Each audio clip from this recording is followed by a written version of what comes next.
జరగమ్మా ఒకటే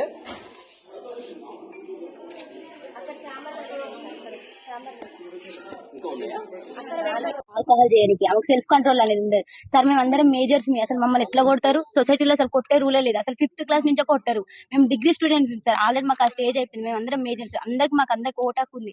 ఆమె అట్లా ఎట్లా కొడతారు సార్? ఇంకోటి మళ్ళీ మా పేరెంట్స్ కూడా రెస్పెక్ట్ అనేది అసలు ఇయ్యదు.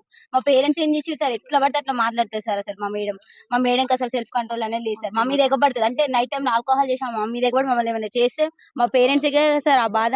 మా పేరెంట్స్ తో కూడా కరెక్ట్ గా మాట్లాడారు సార్. అసలు మాకు కరెక్ట్ గా కమ్యూనికేషన్ అనేది ఉండదు సార్. మీరు ఆల్కహాల్ ఏసీటీ మేడం ఆమెకు బాగా సపోర్ట్ సార్. మేము నైటే పట్టుకున్నాం, అందుకనే ఇంత దాకా రావాల్సి వచ్చింది సార్. మాకు మెయిన్ మా ప్రిన్సిపల్ మేడం వద్దు, ఏసీటీ మేడం కూడా సస్పెండ్ చేయాలి అంతే. మాకు ప్రిన్సిపల్ మేడం అవి ఉన్నాయి కూడా దొరికినాయి బీర్ బాటిల్స్. రూమ్ సీల్ చేసినాం సార్ మేము.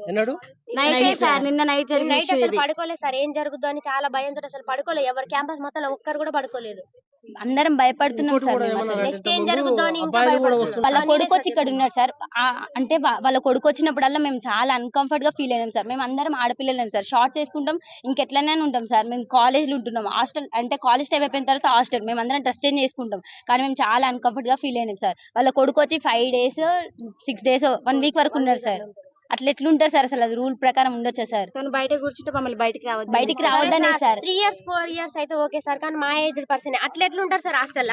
అమ్మాయిలు అసలు ఇది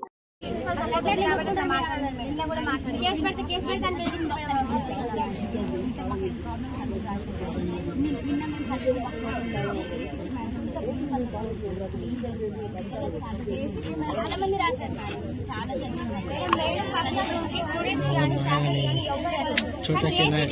ఏం పని అసలు ఎందుకు వెళ్తారు? మేడం పర్మిషన్ లేకుండా ఆమె ఆబ్సెన్స్ లో ఉన్నా అయినా కూడా అసలు అట్లా రూమ్ ఓపెన్ చేస్తారు.